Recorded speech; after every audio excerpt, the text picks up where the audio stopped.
The first thing I felt was the cold. It was a deep, biting cold that seeped through my bones, not the chill of a winter morning, but the damp, clinging cold of wet stone against my palms. I was on my knees. The rough, uneven flagstones of the back courtyard bit into my skin, and the smell of rotting plum blossoms and wet earth filled my nostrils, thick and suffocating.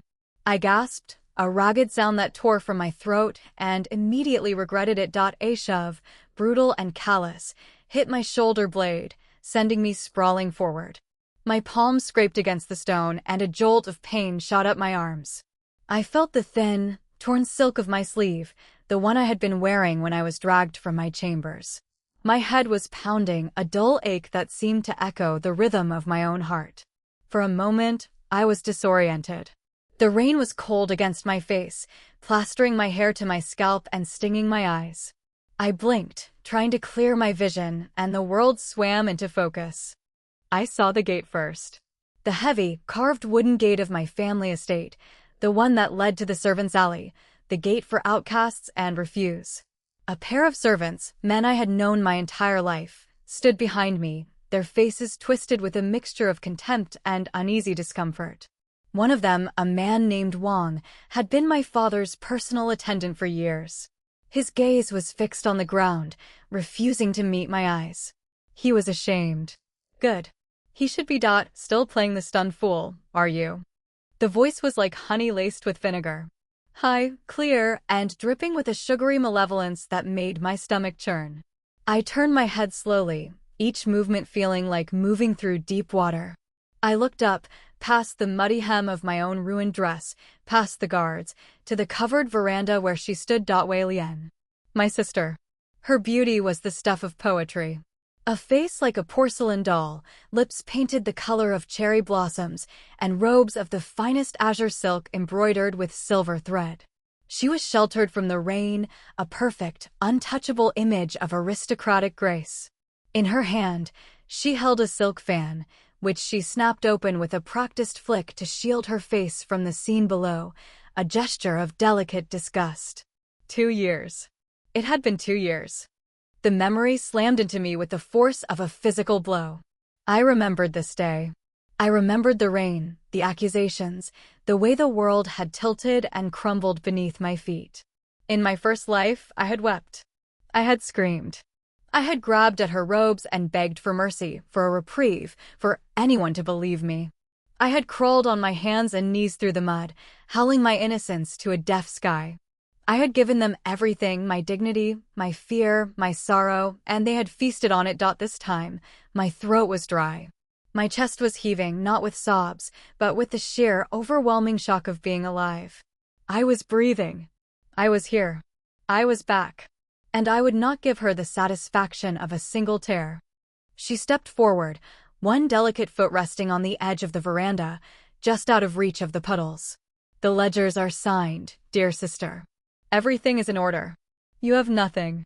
No dowry, no inheritance, not even the silk on your back. You are a thief and a disgrace. Get her out of my sight before I have her stripped. A chorus of snickering arose from the servants.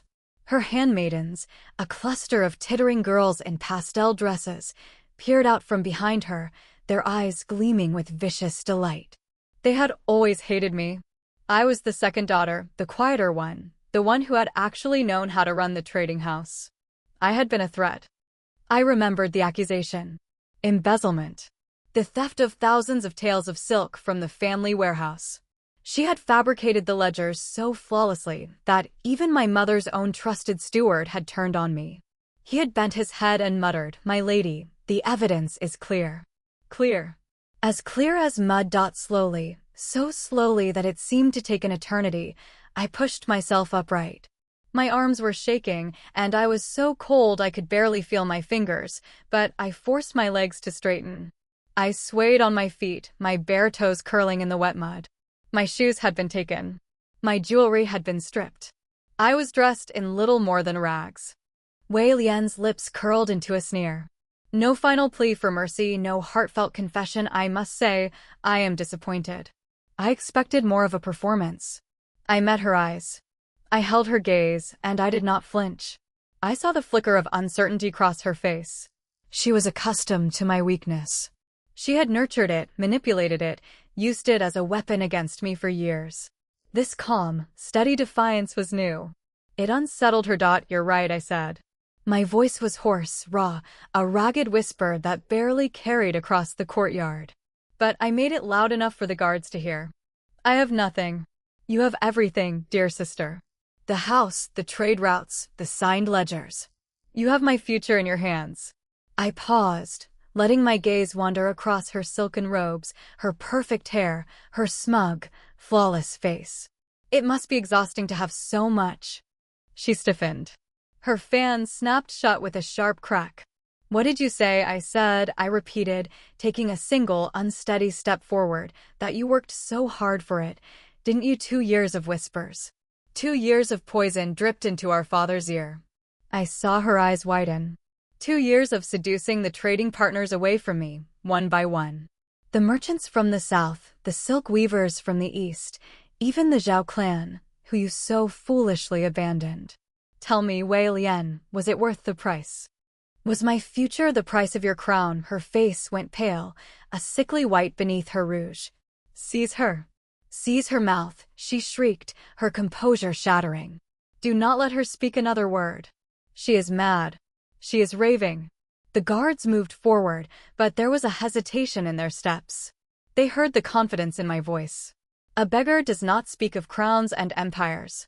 A beggar does not meet the gaze of her executioner with a calm, steady smile. I saw it in the way Wang, the former attendant, stopped in his tracks, his brow furrowing. I took another step back, my feet squelching in the mud. I raised my chin, letting the rain wash over my face. I was shivering violently, but I forced my body to stand straight. I will go, I said, my voice ringing clear and cold. I will walk out of this gate, Wei Lian, and I will not beg. I will not cry. I will not give you the satisfaction of seeing me broken.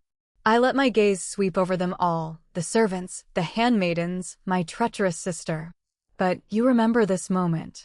You remember this day. Because I am coming back. I am going to walk back through this gate. And when I do, you will be the one on your knees. The silence that followed was absolute. Even the patter of the rain seemed to falter. Wei Lian stared at me, her perfect mouth hanging open, a look of genuine, unbridled shock on her face. She had expected groveling. She had expected a corpse. She had not expected this. I held her gaze for one more heartbeat, allowing her to see the fire in my eyes, the knowledge of what was to come. Then I turned my back on her. I walked toward the heavy wooden gate, my bare feet slapping against the wet stones. I didn't look back. I could feel her eyes burning holes in my back, the shock of it, the sheer audacity. I heard her shriek at the guards, a shrill, furious sound, but they did not follow. I don't know if she ordered them to stop, or if they simply chose to let me go. It didn't matter. The gate groaned open, and I stepped out into the alley. The street was empty, slick with rain, and the stench of garbage and rotten vegetables assaulted my senses. I was alone. I was penniless. I had no allies, no resources, and no one in this world who would lift a finger to help me.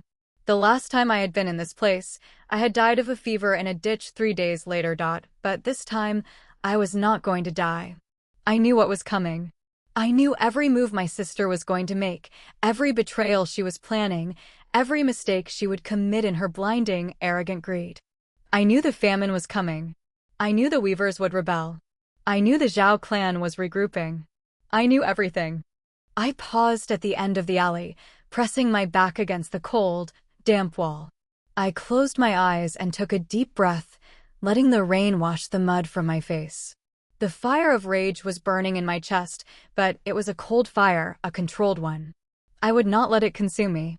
I would use it. I opened my eyes and looked down the long, muddy road that stretched before me. I was a ghost. A specter of a forgotten daughter. But I was a ghost with a purpose. My sister had stolen my life, my legacy, and my mother's trading house. She had stripped me of everything. But she had forgotten one thing. She had left me with my memories. And those memories, I promised myself, would be the weapon that brought her empire crashing down.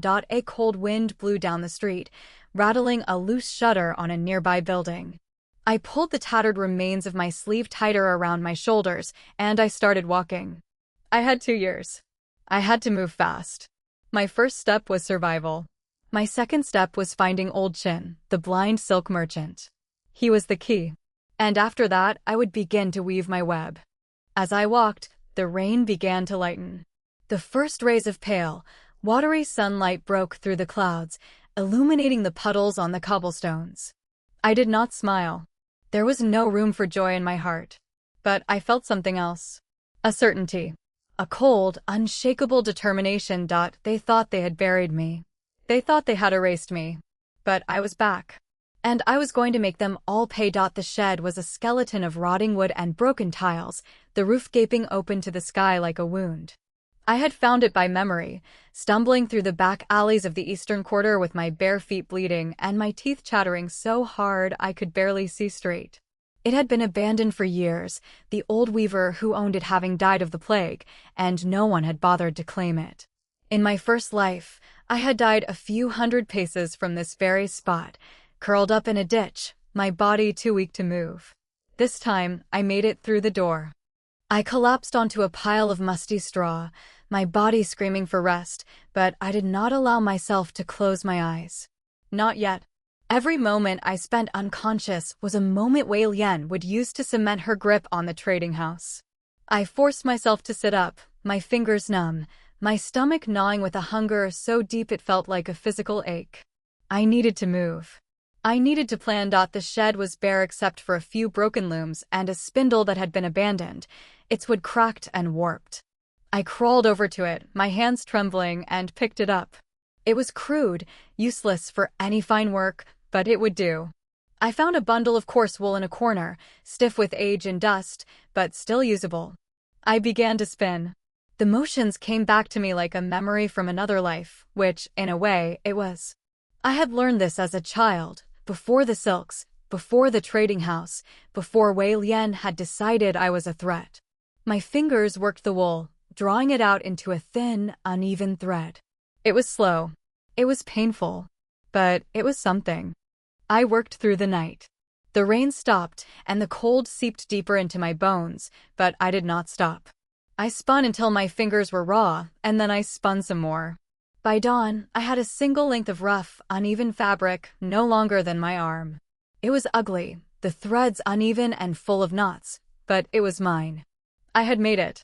I had created something from nothing. That was the first lesson I had learned in my past life, too late to save myself. The world does not care about your suffering. It only cares about what you can offer. I had offered tears before, and the world had laughed. Now, I would offer something else. I would offer value. I waited until the sun was high enough to warm the streets, and then I wrapped the fabric around my shoulders like a shawl and ventured out into the city. The Eastern Market was a noisy, chaotic place, crowded with peasants and petty traders haggling over the price of vegetables and cheap cotton. It was a far cry from the Grand Silk Exchange where I had once conducted business, but it was where I needed to be. I walked through the stalls, my eyes scanning the faces, looking for one man in particular. Old Chin. He was not actually blind, but he had earned that nickname because he refused to see the future. He was a small-time merchant, dealing in low-grade wool and rough cotton, barely scraping by. He had been a nobody in my past life, a footnote in the grand story of the silk trade. But I remembered him. I remembered his stubbornness, his sharp tongue, and most importantly, I remembered that he had a store of grain hidden in his warehouse. Not for profit. He was hoarding it out of fear, a premonition of the coming famine that he could not explain. I found him at his stall, a rickety wooden cart piled high with bundles of coarse fabric. He was a wiry old man with a face like dried leather and eyes that were keen and sharp, constantly darting around the market. He saw me approaching and scowled. "Get lost, beggar. I have nothing for you." I stopped in front of his cart and held up the fabric I had woven.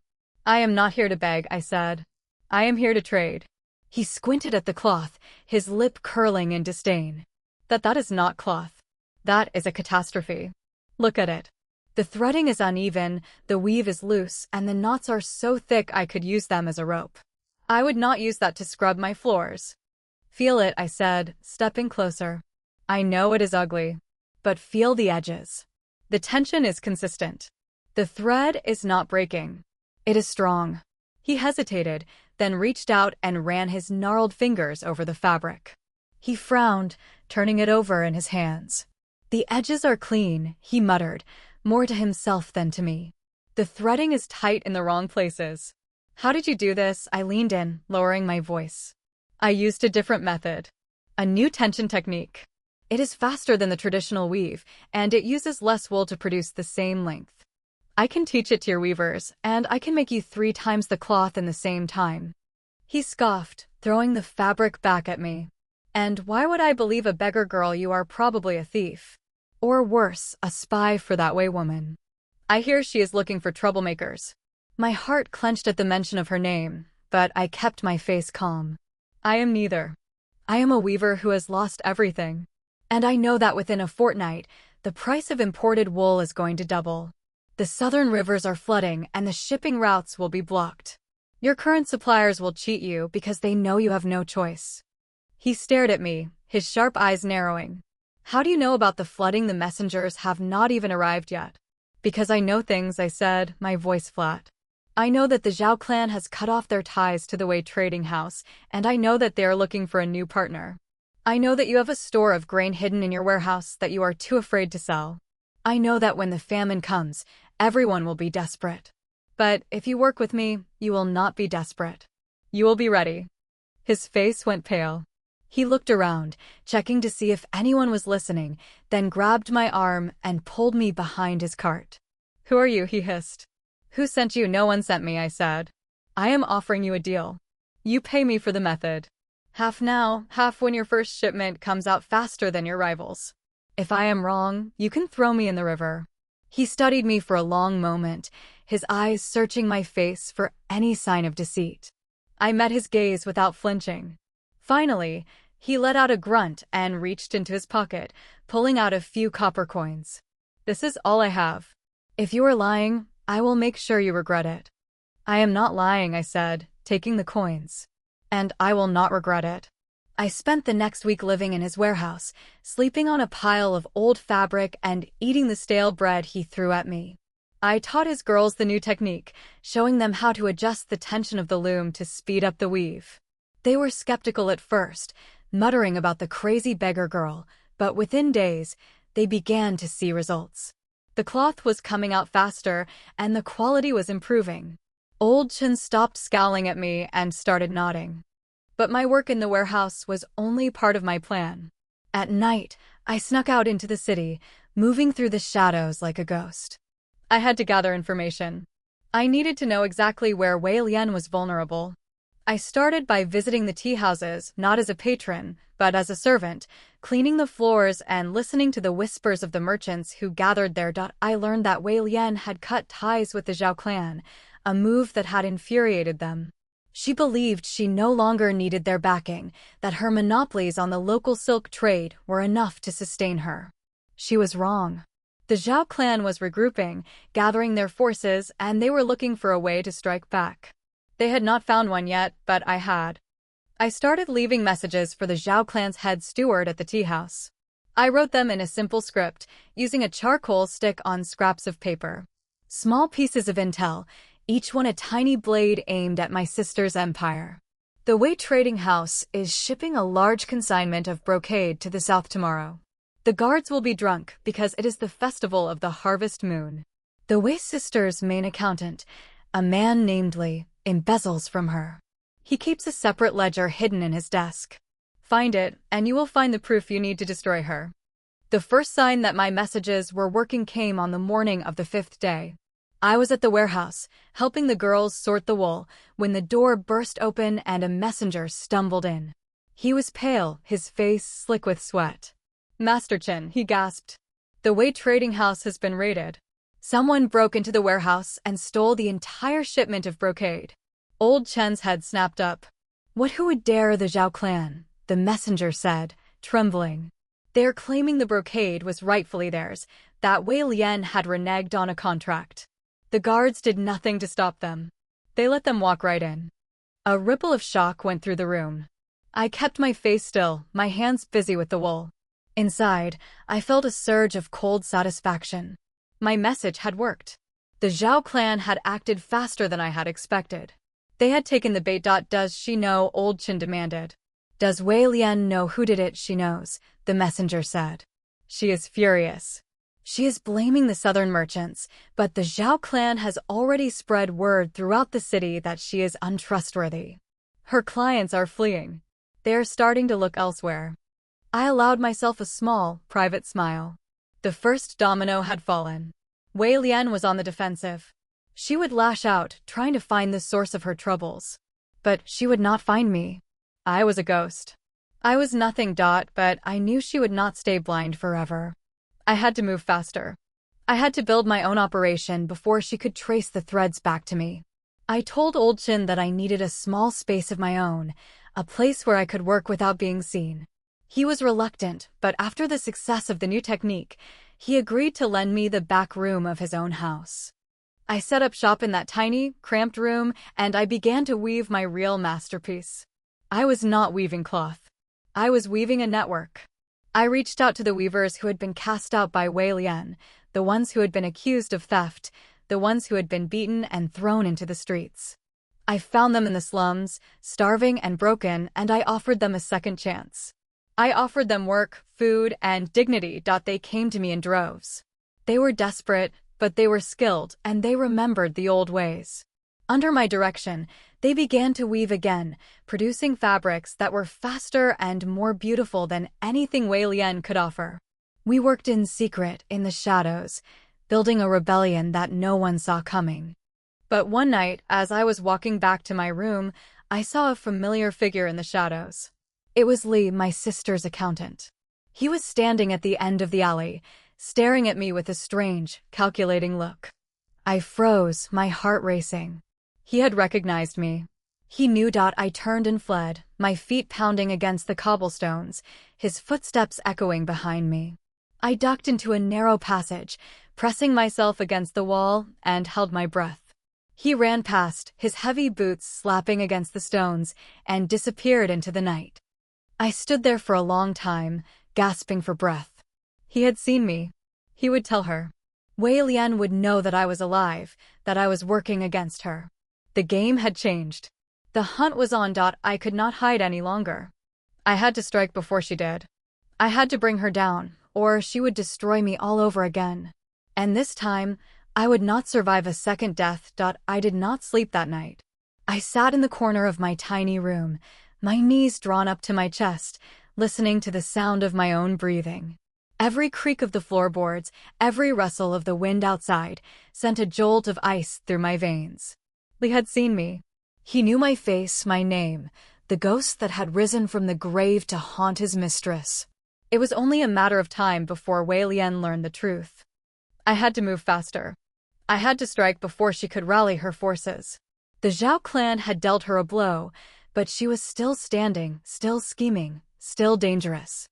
I had to bring her to her knees before she could bring me to mine. At dawn, I went to Old Qin and told him I was leaving. His face crumpled with a mixture of anger and confusion. Leaving you or leaving? I took you in, gave you work, fed you. And now you run? I am not running, I said, my voice steady despite the tremor in my hands. I am going to war. I need access to the Silk Weavers Guild. I need their records, their contacts, their secrets. Can you get me in? He stared at me, his sharp eyes searching my face. He had seen me work, seen the passion in my hands, the fire in my eyes. He had also seen the fear, though I tried to hide it. The guild is Wei Lian's territory, he said slowly. She controls it. If you show your face there, she will have you killed. Not if I show a different face, I said. Not if I come with something she wants. I had already thought of it. I had been planning it for weeks. In my past life, I had stumbled upon a secret that Wei Lian had never known. An ancient technique for dyeing silk using a rare flower that grew only in the northern mountains. The flower was called the frost bloom, and it produced a shade of indigo so deep and luminous that it was said to glow in the moonlight. In my past life, the secret had been lost when the old weaver who knew it died without passing it on. But I had seen her work. I had watched her hands. I had memorized every movement. I had to find the frost bloom. I had to recreate the dye. And I had to present it to the guild as my own discovery, a gift so valuable that they would have no choice but to accept me. Old Chin was reluctant, but I convinced him to lend me a cart and a few coins. I told him I would be back in a fortnight, and I left before he could argue further. I traveled north, through the muddy roads and the crowded villages, until I reached the foothills of the mountains. The frost bloom grew only at a certain altitude, in the shadow of a specific peak that I remembered from the old weaver's stories. It took me 3 days to find it. I climbed the rocky slopes, my hands bleeding from the sharp edges, my lungs burning from the thin air.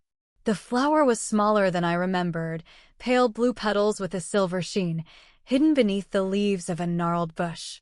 I gathered as many as I could, careful not to damage the roots, and I made my way back down. The dyeing process was delicate, almost impossible to master without practice. The first batch turned out a muddy gray. The second was too pale. The third was a disaster, the fabric dissolving into a pile of fibers. But on the fourth try, I got it. The indigo bloomed across the silk like a living thing, deep and vibrant, with a luminescence that seemed to pulse from within. I took the finished fabric back to the city and presented myself at the guild hall.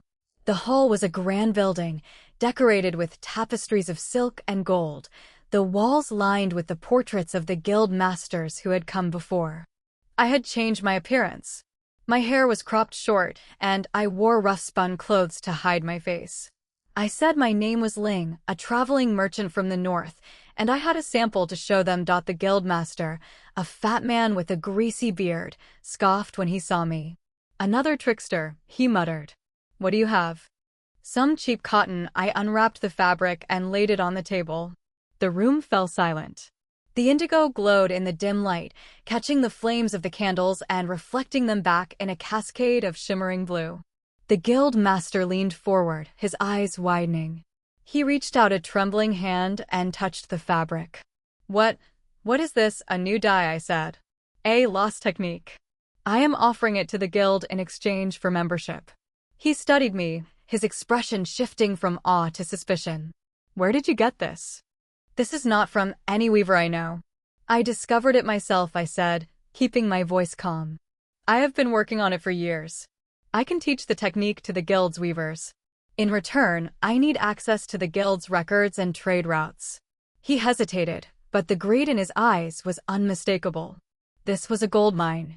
If he could claim credit for the discovery, his power within the guild would be absolute. "Very well," he said slowly. "Show me how it is done. If it is as you say, you will be granted membership." I spent the next week in the guild's workshop, demonstrating the dyeing technique. It was tedious, painstaking work, but the results were undeniable. The weavers were amazed, their eyes wide with wonder as they watched the fabric transform. I gained their respect, their trust, and their secrets. I studied the guild's records, memorizing every contract, every trading route, every weakness in Wei Lian's network. And I found it. The key to destroying her. The guild's records showed that Wei Lian had been hoarding grain. She had bought up huge quantities of rice and wheat from the southern provinces, storing them in her warehouses to sell at inflated prices when the famine hit. It was a cruel, ruthless plan, and it was illegal. The imperial court had strict laws against hoarding during times of scarcity. If the guild reported her, she could be arrested, her assets seized, her empire destroyed. I had the proof. I had the records. I had the means to bring her down. But I did not act immediately. I waited. I wanted her to be scared. I wanted her to feel the ground crumbling beneath her feet. Word of the new dye spread like wildfire. Soon, the guild was flooded with orders from merchants who had abandoned Wei Lian's trading house. They were drawn by the promise of the luminous indigo, the glow that seemed to hold a piece of the night sky. Wei Lian's revenues plummeted. Her clients defected in droves. She tried to lower her prices to offer discounts, but it was too late. The damage was done. I knew she was desperate. I knew she was looking for someone to blame. And I knew, with a cold certainty, that Li had already told her about me. The first attack came on a rainy night. I was working late in the guild's workshop, teaching a young apprentice the final step of the dyeing process, when I heard the crash of splintering wood. Men burst through the door, their faces hidden behind dark cloth, wielding clubs and knives. They attacked without warning, smashing the looms, destroying the dye vats, scattering the precious silk across the floor. I fought back. I grabbed a heavy spindle and swung it at the nearest man, catching him on the shoulder. He grunted and stumbled back, but there were too many. I was overpowered, thrown to the ground, a boot pressed against my chest. I looked up and saw Lee, my sister's accountant. His face twisted with a snarl. "You think you can hide from her," he hissed. "You think you can destroy her? She knows everything. She knows who you are. She sent me to finish what she started." I struggled, trying to free myself, but his weight was too heavy. He raised a knife, the blade glinting in the flickering lamplight, and brought it down towards my throat. "Not here," another voice shouted. "The guild master will hear. Take her to the warehouse. She is Wei Lian's prize." Li hesitated, his grip on the knife tightening. For a moment, I saw the rage in his eyes, the need to end it, to silence me forever. But he relented. He pulled me to my feet, tying my hands behind my back and gagging my mouth. I was dragged out of the workshop, through the dark, rain-slicked streets, to the Wei family warehouse. The warehouse was cold and vast, filled with stacks of crates and bolts of silk. The air was thick with the smell of dust and mildew. I was thrown into a small, windowless room at the back, the door slamming shut behind me. I was alone. I was trapped. But I was not defeated. I had anticipated this. I had been playing the long game, and I knew that Wei Lian would eventually try to capture me. I had made sure that my allies knew where I was going. I had left messages for Old Qin, for the guild master, for the Zhao clan.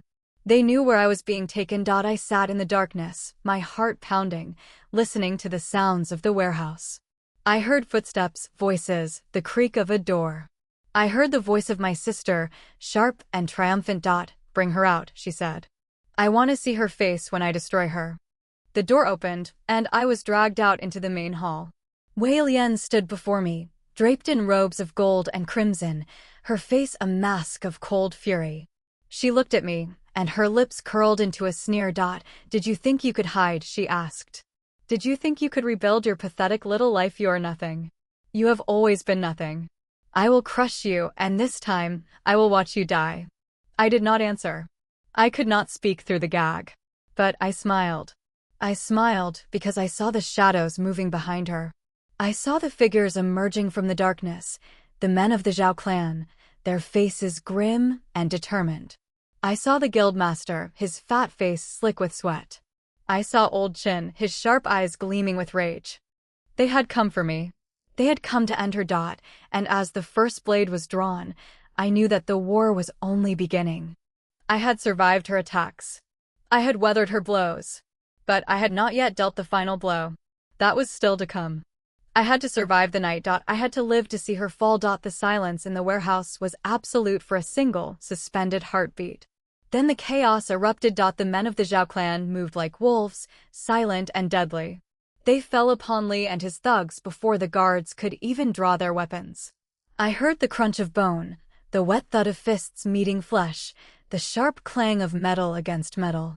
My sister stood frozen, her golden robes shimmering in the torchlight, her perfect face contorted with shock. She had not expected this. She had walked into her own trap, and now the jaws were closing around her. I felt the rough hands on my bindings loosen as one of my rescuers cut through the ropes. The gag fell away, and I gasped, sucking in the cold, dusty air. My wrists were raw and bleeding, but I did not care. I pushed myself to my feet, my eyes locked on Wei Lian. She took a step back, her heel catching on the hem of her robe, and she stumbled. "Stop them," she shrieked, her voice cracking. "Guards! Arrest them. They are trespassing. They are attacking me." But her guards did not move. They looked at her, then at the Zhao clan warriors, then at the guild master, who stood with his arms crossed, his face grim. They knew a losing battle when they saw one. They lowered their weapons and stepped aside. I walked towards her, my legs shaking beneath me. I had been beaten, thrown, dragged through the streets.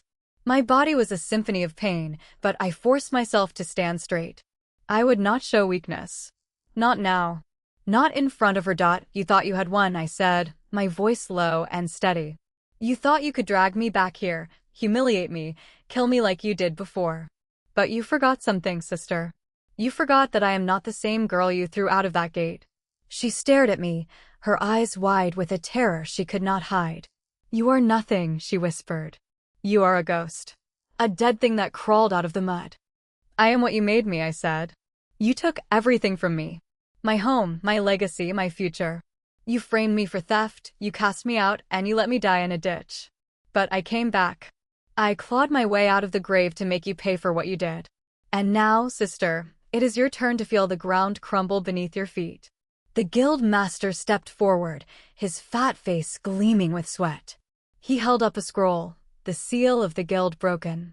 Wei Lian, he said, his voice heavy with authority. You are accused of hoarding grain in violation of imperial law. You are accused of manipulating the market to drive up prices during a time of scarcity. You are accused of exploiting the weavers, stealing their wages, and destroying their livelihoods. The guild has reviewed the evidence, and we find you guilty. She laughed, a high, shrill sound that echoed off the warehouse walls. The guild is nothing. I am the head of this house. I have the contracts, the trade routes, the wealth. You cannot touch me. We can, said a new voice, cold and commanding. The Zhao patriarch stepped forward, his ancient face as hard as stone. We have the proof, Wei Lian. We have the ledgers. We have the testimony of your own accountant. Li has already confessed everything. I turned to look at Li. He was kneeling on the ground, his face battered and bloody, his hands bound behind his back. He would not meet my eyes. He had sold out his mistress to save his own skin. It was fitting. She had used him, and now he was using her. Wei Lian's face went white. She looked at Li, her mouth opening and closing like a fish gasping for air. You betrayed me. I did what I had to do, Li muttered, his voice barely audible. She offered me more. She offered me protection. Protection from what? Wei Lian screamed. From a dead girl, from a beggar, from the Zhao clan, I said quietly. From the guild. From the famine that is coming. You thought you could control everything, sister. You thought you could buy and sell people like bolts of silk. But you were wrong. People have a price, and you were not willing to pay it. She lunged at me, her hands curling into claws, her face twisted with insane rage. I did not flinch. I did not move. One of the Zhao guards caught her by the arm, throwing her to the ground. She landed in a heap, her golden robes pooling around her like a puddle of blood. I looked down at her, and I felt a strange calm settle over me. I had waited for this moment for 2 years. I had dreamed of it, planned for it, sacrificed everything for it. And now that it was here, I felt nothing but a deep, hollow emptiness. She was broken, defeated, humiliated. The revenge I had craved tasted like ash in my mouth. But I was not done. Not yet. I turned to the Zhao patriarch. She is yours, I said. She has broken imperial law. Take her to the magistrate. Let her face justice.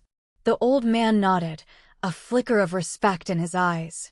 And you, what will you do now? I looked out at the warehouse, at the crates of grain stacked high to the ceiling, the silks that she had hoarded while the people starved.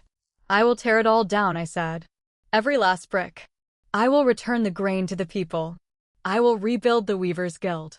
And I will make sure that no one ever suffers the way I suffered. I turned my back on my sister and walked towards the door. The guards parted to let me pass. I could feel her eyes on me, burning with hatred, but I did not look back. I had said what I needed to say. I had done what I needed to do. The rest was up to fate. But as I stepped through the warehouse door, I heard her voice, low and venomous. You think you have won. You think this is over. I have secrets, little sister.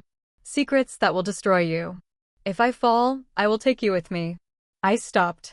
I turned back to look at her. What secrets? I asked, my voice flat. She laughed, a broken, hysterical sound. You think you know everything. You think you have all the answers. You do not even know the truth about our mother. You do not know why I took the trading house. You do not know why I hated you so much. I felt a chill run down my spine. I had never questioned her hatred. I had assumed it was simple greed, simple jealousy. But the look in her eyes told me there was more. There was something darker, something buried deep in the past that I had never uncovered. "Tell me," I said. She smiled, a grim, twisted expression. "No," she said. "You will have to find out for yourself. And when you do, you will realize that you are no better than me. We are the same, you and I. We are both monsters." The guards dragged her away, still laughing, still raving. I stood in the doorway, my heart pounding, my mind racing. What did she mean? What secret was she hiding? I had thought the fight was over, but now I realized it had only just begun. I went back to old Chen's warehouse that night, my body aching, my mind spinning. He did not ask me any questions. He just handed me a bowl of hot broth and a clean blanket. I sat in the corner, staring at the flames of the candle, trying to make sense of my sister's words. She had said it was about our mother. Our mother, who had died when I was young, who had been sickly and frail, who had been overshadowed by our father's ambition. What could she possibly have to do with Wei Lian's hatred? What could she have done to earn such bitter, festering rage? I thought back to my childhood, trying to remember the details. Our mother had been a gentle woman, a skilled weaver in her own right. She had loved the trade, loved the feeling of silk running through her fingers. But our father had been a cold man, focused on profit and status. He had treated her more like a business partner than a wife. She had died when I was 7, and Wei Lian had been 13. I had been too young to understand the dynamics of their marriage, but I remembered the tension, the whispered arguments, the way my mother's eyes would grow distant and sad. Could there have been more to it? Could there have been betrayal, infidelity, something that had poisoned Wei Lian's heart against her own mother, and why had she taken it out on me? I spent the next few days trying to find answers. I searched the old records of the estate, the letters, the ledgers.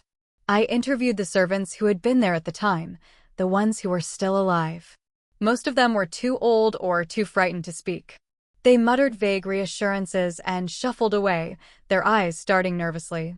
But one of them, an old nursemaid named Granny Feng, agreed to talk to me. She was toothless and frail, her hands gnarled with arthritis, but her eyes were sharp. She had been my mother's personal maid, and she had been there until the end. I found her in a small hut on the outskirts of the city, living alone, surrounded by cats and faded memories. She looked at me with a mixture of sorrow and recognition. "So you're back," she said, her voice like dry leaves. "I knew you would be.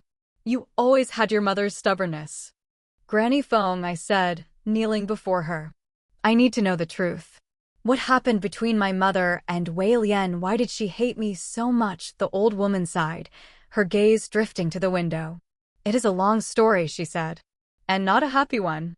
"Please," I said. "I have to know." She was silent for a long moment, and then she began to speak.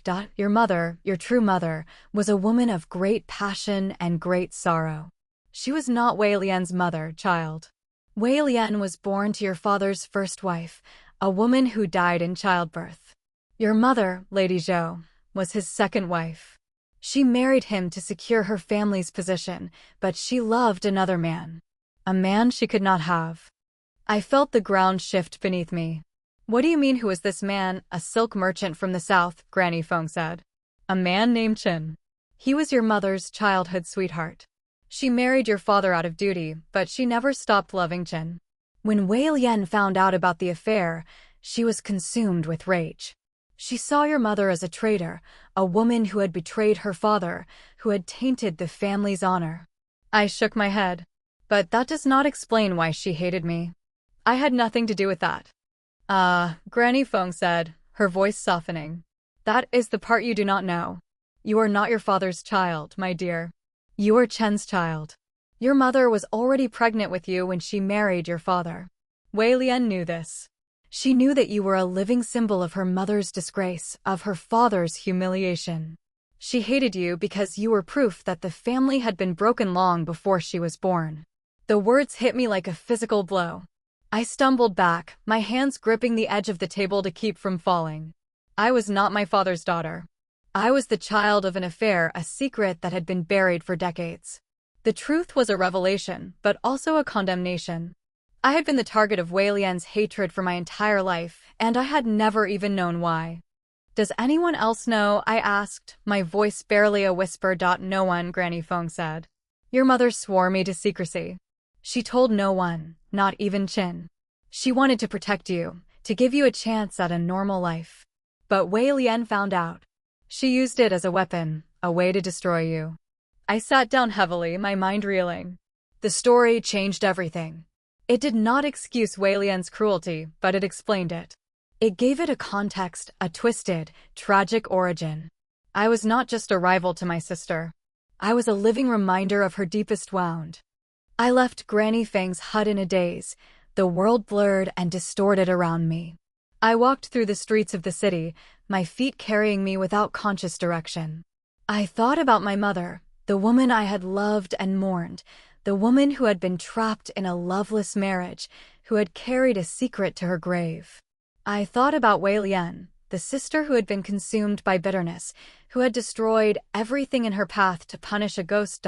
And I thought about myself. I had thought I was fighting for justice, for revenge, for the legacy that had been stolen from me. But now I realized I was fighting for something else. I was fighting for the truth, for the right to define my own identity. I was not a bastard, not a disgrace, not a thief. I was the daughter of a woman who had loved and lost, who had done what she thought was best for her child. I was my mother's daughter, and I would honor her memory by doing what she had never been able to do. I would live my life on my own terms. The famine struck 3 days later. The rain stopped, and the sun blazed down from a cloudless sky, baking the earth and withering the crops. People began to starve. The price of rice skyrocketed, and the streets filled with the desperate and the dying. I had prepared for this. I had used the grain that Wei Lian had hoarded to feed the people, distributing it through the guild and the Zhao clan. I had opened soup kitchens in the poorest districts, offering bowls of warm broth to anyone who came. I had taken in the orphaned children, the widowed women, the sick, and the elderly. I had turned my mother's trading house into a sanctuary. But the famine was worse than I had expected. The grain ran out faster than I had calculated. The supplies from the south were cut off by the flooding. The merchants raised their prices, and even the guild could not keep up with the demand. I stood in the courtyard of the trading house, looking out at the crowds of people gathered at the gates. They were thin, hollow-eyed, their clothes hanging loose on their skeletal frames. They looked at me with hope, with desperation, with a silent plea that tore at my heart. I had to find more food. I had to save them. But how? I had used all my resources. I had exhausted all my contacts. There was no one left to turn to. And then I remembered. The frost bloom. The flower that had produced the indigo dye. In my past life, I had heard the old weaver mention that the frost bloom could also be used to preserve grain, to keep it fresh for months, even years. If I could find a way to process the flower, to extract its preserving properties, I could stretch the remaining supplies long enough to survive the famine. It was a gamble, a desperate, reckless gamble. But I had no choice. I gathered a small group of volunteers and led them into the northern mountains, to the slopes where the frost bloom grew. The journey was brutal, the terrain treacherous, the weather unforgiving.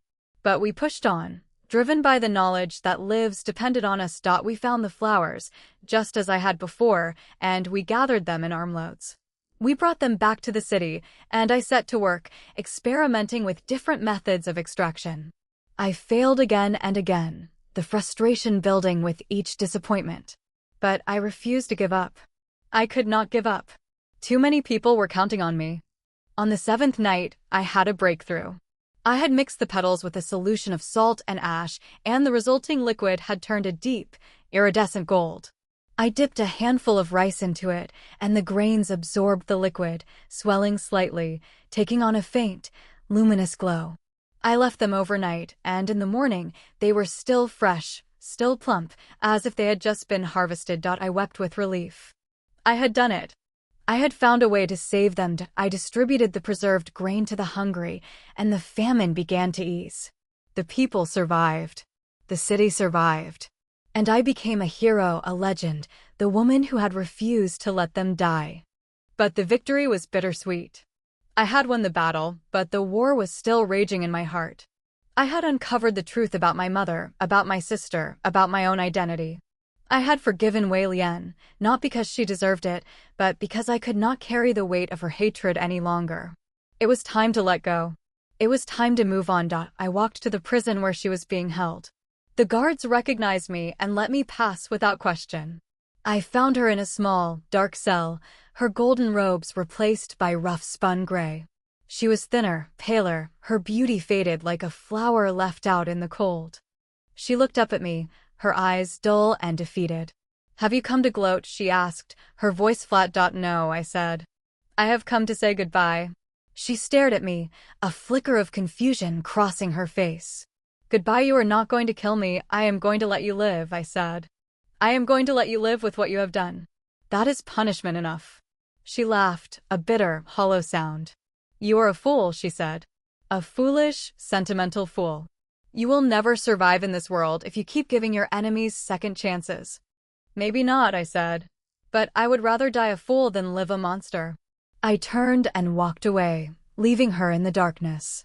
I did not look back. I had said what I needed to say. I had done what I needed to do. The rest was up to her. As I walked out of the prison, the sun was setting, painting the sky in shades of gold and crimson. I stopped at the gates and looked back at the city I had saved, the city I had rebuilt from the ashes. It was not perfect. It would never be perfect. But it was mine. And for the first time in my life, I was truly free. The days that followed my visit to the prison should have been peaceful. The city was recovering. The famine was receding. The weavers were working again, their looms humming with a rhythm that felt like a heartbeat, the pulse of a new beginning. I had reclaimed my mother's trading house, not as a monument to her memory, but as a living, breathing enterprise that fed and clothed hundreds of families. I had even started to sleep through the night without waking in a cold sweat, my hands reaching for a blade that was no longer there. But peace, I was learning, was a fragile thing. It could shatter in an instant, leaving nothing but jagged edges. It started with a letter. A simple, unremarkable piece of paper, folded and sealed with a wax emblem I did not recognize. It was delivered to the trading house by a courier who vanished before I could question him. I opened it in my study, the light of the afternoon sun streaming through the window, and I read the words that would unravel everything I had built. "Your mother's death was not an accident. Come to the old temple on the hill. Come alone, or the truth dies with me." I read the letter 3 times, my heart pounding against my ribs. My mother's death. I had always been told she had died of a wasting illness, a slow, painful decline that had consumed her over the course of a year. I had accepted that story. I had grieved and moved on. But now, someone was telling me it was a lie. I folded the letter and tucked it into my sleeve. I did not tell anyone where I was going. I could not risk it. If there was a traitor in my circle, someone who had been planted by Wei Lian or one of her allies, they would stop me. I had to do this alone. The old temple was a ruin, abandoned for decades, its walls crumbling and its roof caved in. It sat on a hill overlooking the city, a lonely sentinel that had watched over the valley for centuries. I climbed the overgrown path, my feet slipping on the loose stones, the wind whipping my hair across my face. When I reached the temple, I found a figure waiting for me. It was a woman, tall and gaunt, her face hidden beneath a hooded cloak. She stood in the shadow of the broken altar, her hands clasped in front of her, her posture rigid with tension. "Who are you?" I demanded. "What do you want?" The woman pushed back her hood, and I gasped. It was Granny Foam, the old nursemaid who had told me the truth about my mother's affair, about my father's betrayal. She looked older than she had just a few weeks ago, her face haggard, her eyes wild with fear. "You," I said, my voice sharp. "What is this about? What do you know about my mother's death?" She stepped forward, her hands trembling. "I lied to you," she said, her voice cracking. "I told you the story about Chen, about the affair. It was true. But it was not the whole truth. There is more. There is something I have been carrying for 30 years, and I cannot bear it any longer." I felt a chill run down my spine. "Tell me." She took a deep breath, her eyes fixed on the ground. "Your mother did not die of a wasting illness. She was poisoned. By your father." The words hit me like a physical blow. I staggered back, my hand reaching out to steady myself against a crumbling pillar. That is impossible, I said. My father loved her. He was devoted to her. Your father loved her, Granny Feng said, her voice bitter. He loved her so much that he could not bear to share her. When he found out about Qin, when he realized that you were not his child, he was consumed with rage. He wanted to destroy her, to destroy you. But he could not do it openly. He had a reputation to maintain. So he poisoned her slowly over the course of a year. A little bit at a time, in her tea, in her soup. By the time she realized what was happening, it was too late. I shook my head, refusing to believe it. No, that is not true. He would never, Granny Feng said, her voice rising. He did. I was there. I saw him put the poison in her cup. I watched her die, gasping for breath, her face contorted with pain. And I did nothing. I was too afraid. He threatened to kill me, to kill my family, if I ever spoke a word. I have lived with that guilt for 30 years. I cannot live with it any longer. I sank to my knees, the world spinning around me. My father, the man I had respected, the man I had tried to emulate. He had been a murderer. He had killed my mother, the woman who had loved me, who had protected me, who had given up everything to give me a life. Why, I whispered. Why are you telling me this now? Because Wei Lian knows, Granny Feng said. She has always known. It was her secret weapon, the thing she held over your father's head. He gave her control of the trading house because she threatened to expose him. And now that she is imprisoned, she has nothing left to lose. She has told others. She has told the magistrate. They are coming for you. I looked up at her, my mind struggling to process her words. Coming for me, why I did nothing wrong. Because you are the daughter of a murderer, Granny Feng said.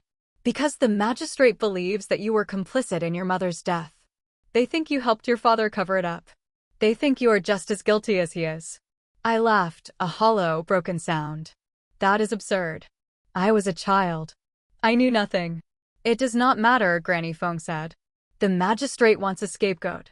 Your father is dead and Wei Lian is in prison. You are the only one left. They will come for you, and they will not listen to reason. I rose to my feet, my legs trembling beneath me. I looked out at the city below, the city I had saved, the city I had rebuilt. It was beautiful, a tapestry of rooftops and winding streets, of life and hope and renewal. But it was also a trap. The very people I had helped would turn on me now, fueled by fear and suspicion. They would believe the worst of me because it was easier than believing the truth. I turned back to Granny Feng. Is there anyone else who knows anyone who can corroborate your story? She shook her head. The servants who knew are all dead. Your father made sure of that. I am the only one left. Then you will testify, I said. You will tell the magistrate the truth. She stared at me, her eyes wide with fear. They will kill me. They will kill my family. I will protect you, I said. I swear it. But I need you to tell the truth. I need you to clear my name. She hesitated, her hands twisting in her cloak. Then, slowly, she nodded. I will do it. For your mother. For the peace of my soul. But it was too late. The magistrate's men arrived that night, bursting through the doors of the trading house with swords drawn and torches blazing. They arrested me in my own study, dragging me out into the courtyard as the servants and weavers watched in horrified silence. I did not resist. I went quietly, my head held high, my gaze fixed on the horizon. I had survived my sister's schemes, the famine, the collapse of everything I had built. I would survive this too. I had to. The dungeon was cold and damp, the walls slick with moisture, the air thick with the stench of rot and despair. I was thrown into a cell, the iron door clanging shut behind me, and I sat in the darkness, waiting. I did not sleep. I could not sleep. My mind was racing, trying to find a way out, a way to prove my innocence. The next morning, I was brought before the magistrate. He was a stern man with a beaked nose and cold, calculating eyes. He looked at me with a mixture of suspicion and contempt, as if I were a particularly distasteful insect. You are accused of conspiring to murder your mother, Lady Zhou, he said, his voice flat. How do you plead? Not guilty, I said, my voice steady. I was 7 years old when she died. I had no knowledge of the crime. The magistrate leaned forward, his eyes narrowing. And yet, You are the one who has profited from her death. You are the one who inherited her trading house, her wealth, her legacy. You are the one who has risen from nothing to become one of the most powerful women in the city. It is a convenient coincidence, is it not? I earned everything I have, I said. I worked for it. I fought for it. I did not kill my mother for it. The magistrate smiled, a thin, cruel expression. That is not what your sister says. Wei Lian has provided a full confession, implicating you and your father in the plot. She says you helped him administer the poison, that you stood by and watched as your mother suffered. She has witnesses. She is liars, I said. She has always lied. This is just another one of her schemes. Perhaps, the magistrate said. But the evidence is compelling. Your father's ledgers show large purchases of arsenic in the months leading up to your mother's death. Your mother's personal physician has testified that her symptoms were consistent with poisoning. And there are servants who remember seeing you in her chambers, holding a cup of tea, just hours before she fell ill. I felt my blood run cold. The servants. They had been bought, threatened, manipulated. Wei Lian had used the same tactics she had always used, turning people against me, twisting the truth to fit her narrative. I was bringing her tea because she was sick, I said. I was taking care of her. I was her daughter. A daughter who stood to inherit her fortune, the magistrate said. A daughter who had everything to gain. I looked at him, and I saw the truth in his eyes. He did not care about justice. He cared about convenience. He wanted to close this case, to put someone behind bars, to show the city that he was doing his job. I was the perfect scapegoat. But I was not going to go down without a fight. I had not survived everything I had survived to be destroyed by a lie. I demanded a trial. I demanded the right to speak in my own defense. The magistrate reluctantly agreed, setting the date for 3 days hence. I was returned to my cell, my mind already working, already planning. I had to find Granny Feng. She was my only hope. If she could testify, if she could tell the truth about what she had seen, I might have a chance. But she was old and frightened. Wei Lian's people might have already gotten to her. I spent the next 2 days gathering my strength, preparing my defense. I wrote letters to Old Qin, to the Zhao Patriarch, to the Guild Master, begging them to help me. I sent messages to Granny Feng, asking her to come forward. I did not know if any of them would come, but I had to try. On the morning of the trial, I was brought into the Great Hall. It was packed with people, the citizens of the city, the weavers, the merchants, the nobles. They had come to see the fallen hero, the woman who had saved them, brought low by scandal. I saw Old Qin in the crowd, his face grim. I saw the Zhao Patriarch, his ancient eyes unreadable. I did not see Granny Feng. The magistrate called the court to order. He read out the charges, his voice droning on, and I waited for the moment when I could speak. When it came, I stood tall, my voice ringing clear. I did not kill my mother, I said. I loved her. I would never have harmed her. The accusations against me are lies, spread by my sister, who has always sought to destroy me. I demand the right to call witnesses in my defense. The magistrate nodded, and I called Granny Feng's name.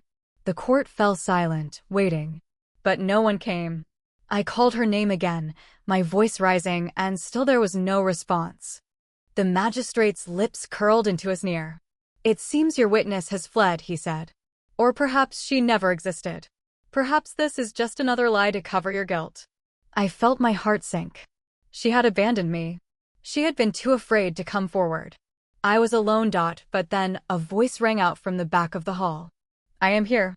The crowd parted and Granny Feng stepped forward, her frail body trembling, her face pale but determined. She walked to the front of the hall and stood beside me, her hand reaching out to clasp mine. I have a confession, she said, her voice shaking. I was there. I saw what happened. Lady Zhou did not kill her mother. Her father did. I saw him do it. I have carried the secret for 30 years, and I will carry it no longer. The court erupted.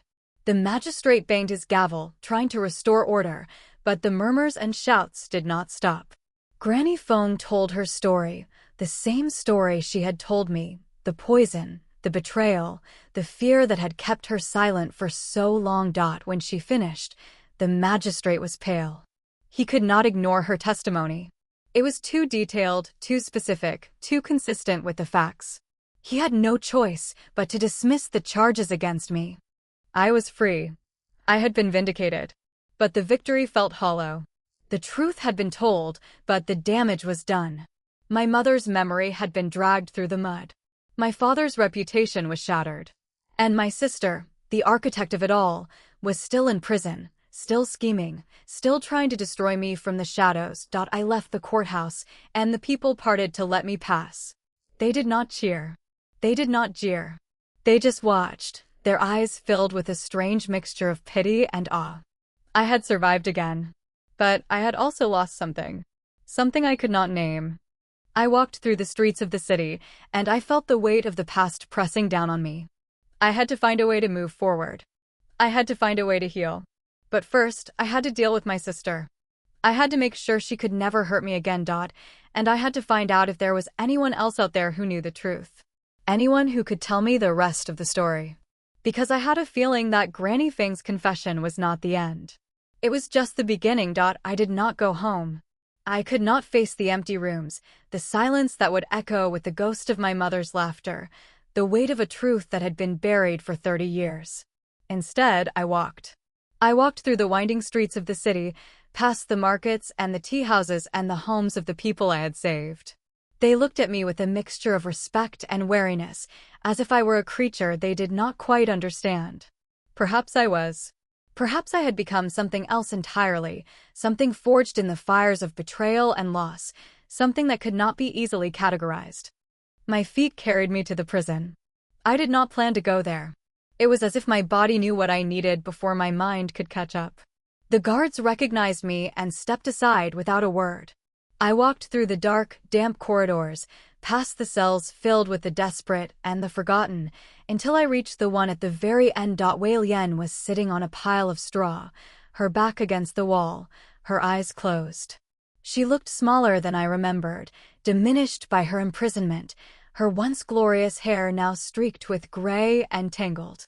She did not open her eyes when I stopped in front of her cell. She did not move. "I know you are there," she said, her voice flat. "I can smell your perfume. The one Mother used to wear. You always did have terrible taste." I did not rise to the bait. "Why?" I asked. "Why did you tell the magistrate I helped Father? You knew I was innocent. You knew I was a child."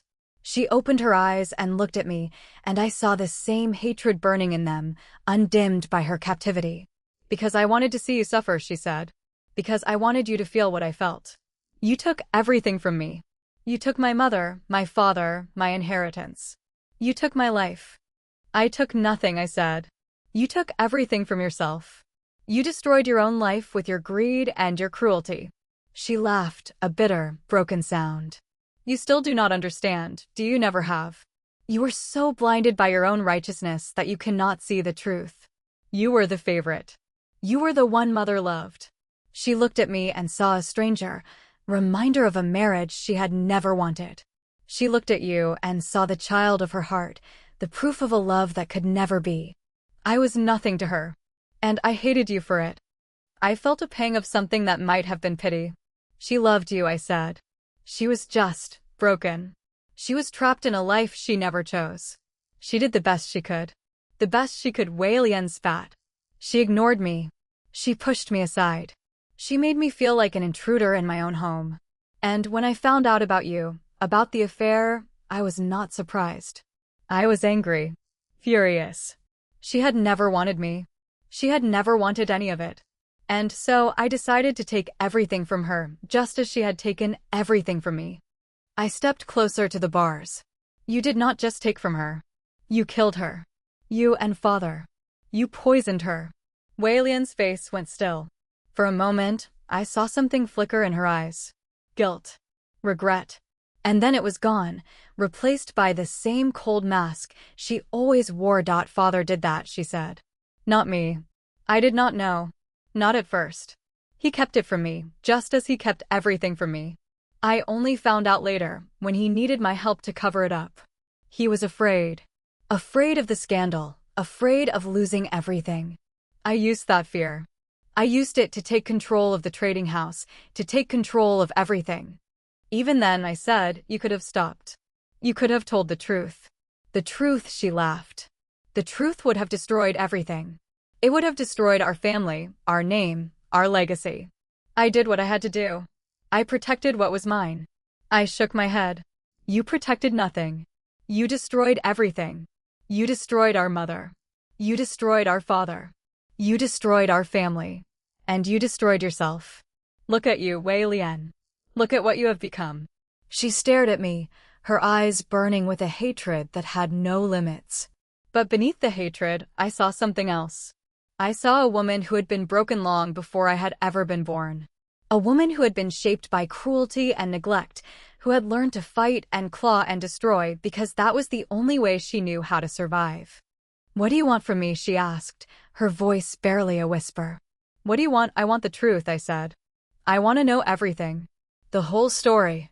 She was silent for a long time.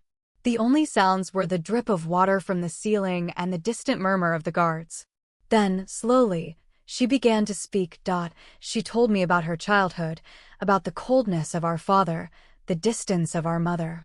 She told me about the day she had discovered the letters, the love letters between our mother and Qin, the proof of the affair that had shattered her world. She told me about the rage that had consumed her, the need to hurt the people who had hurt her. She told me about the night our mother died. She had been in the room, watching as our father slipped the poison into her tea. She had done nothing. She had felt nothing.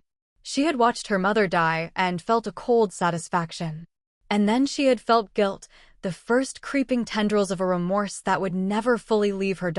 She told me about the years that followed, the years of scheming and manipulation, the years of building her empire on a foundation of lies. She told me about the fear that had driven her, the fear of being discovered, of being exposed as the fraud she was. And then she told me the thing I had never expected. She told me that she had loved me. Once. When we were children, before the poison, before the lies, before everything had gone wrong. I was supposed to protect you, she said, her voice cracking. I was your big sister. I was supposed to take care of you. But I could not. I was too angry, too hurt. I saw you and I saw her and I could not separate the two of you. I hated you because I loved you and I could not stand the contradiction. I did not know what to say. I had come here for answers, for vindication, for a chance to finally understand the woman who had destroyed my life. I had not expected this. I had not expected the cracks in her armor, the glimpses of the person she might have been. Why are you telling me this? I asked. Because it is over, she said. There is nothing left to fight for. No empire to protect, no fortune to hoard. I have nothing. And I am tired. So tired of carrying this weight. I stood there, looking at her, and I felt something shift inside me. The anger that had burned in my chest for so long began to fade, replaced by a strange, aching sadness. She was my sister. My enemy. My mirror. We had both been shaped by the same forces, the same betrayals, the same losses. We had just chosen different paths. I am not going to forgive you, I said. I do not think I can. But I am not going to hate you anymore. It is too exhausting, and I have better things to do with my life. She looked up at me, and for the first time, I saw tears in her eyes. What will happen to me, I do not know, I said. That is up to the magistrate. But I will not push for a harsher sentence. I will not try to make things worse for you. She nodded, a small, jerky motion. Thank you, she whispered. I do not deserve your mercy. But thank you. I turned and walked away. I did not look back. I had said what I needed to say. I had done what I needed to do. The rest was up to her. The weeks that followed were a blur. The magistrate, bound by the weight of Granny Fang's testimony and the public outcry, handed down a sentence that was harsh but not cruel. Wei Lian was exiled to a remote province in the south, stripped of her title and her wealth. She would live out her days in obscurity, weaving coarse wool for a meager living. It was not a fate I would have wished on anyone, but it was the price of her choices. I threw myself into my work, rebuilding the trading house, expanding the Weavers' Guild, ensuring that the lessons I had learned were not forgotten. I established schools for the children of the weavers, teaching them not just the craft of silk making, but the values of fairness and compassion. I created a fund to support widows and orphans, a safety net for the most vulnerable. I wanted to build something that would outlast me, something that would be a testament to the resilience of the human spirit. But even as I built, I felt a growing restlessness. The city that had once been my home now felt like a cage. The ghosts of the past were everywhere, whispering in the wind, lurking in the shadows. I needed to leave. I needed to find a new beginning. I made the decision on a rainy evening, sitting in my study, watching the water stream down the window. I sold the trading house to Old Chin, who had become a dear friend and trusted ally. I distributed my wealth among the people who had helped me, the weavers, the guild members, the Zhao clan. I kept only a small bag of coins and a single bolt of the luminous indigo silk, a reminder of where I had come from. And then I left. I traveled south, towards the mountains where the frost bloom grew. It was a journey of discovery, not just of the world, but of myself. I visited the villages and towns, learning the stories of the people who lived there, seeing the beauty and the pain of their lives. I spent time with the old weaver who had taught me the secrets of the frost bloom, learning more about the craft that had become my salvation. I found a small cottage at the edge of a forest, surrounded by wildflowers and the sound of birdsong. It was simple, humble, a world away from the grand estates and bustling markets of the city. I planted a garden. I wove fabric on a loom I had built with my own hands. I lived a quiet, solitary life, far from the intrigues and betrayals that had defined my past. And slowly, I began to heal. The anger faded. The grief softened. I learned to laugh again, to find joy in the small moments, the warmth of the sun on my face, the taste of fresh tea, the feel of silk slipping through my fingers. I never forgave my sister. I do not think I could have. But I let go of the hatred. I released the burden of the past, and in doing so, I set myself free. Years passed. The famine became a distant memory. The city rebuilt, prospered, thrived. Old Chin wrote to me occasionally, updating me on the fortunes of the trading house. The guild flourished, becoming a model of fairness and integrity. The weavers' children grew up and took their places in the workshops, carrying forward the legacy I had left behind. And I grew old. My hair turned gray, my hands became gnarled with age, but my heart remained full. I had found peace. I had found purpose. I had found myself. One evening, I sat on the porch of my cottage, watching the sun set over the mountains. The sky was painted in shades of gold and crimson, the same colors as the silk I had once woven. I thought about my mother, the woman who had loved me, who had sacrificed everything for me. I thought about my sister, the woman who had been consumed by hatred, who had destroyed herself in the process. I thought about the life I had lived, the struggles I had overcome, the triumphs and the tragedies. And I smiled. I had not expected to survive. I had not expected to thrive. But I had. Against all odds, I had built a life worth living. The last thing I saw before the darkness closed in was a single frost bloom, growing wild at the edge of the garden, its pale blue petals glowing in the fading light. It was a symbol of everything I had fought for, everything I had become. I closed my eyes, and I let go. The wind whispered through the trees, carrying my spirit into the night.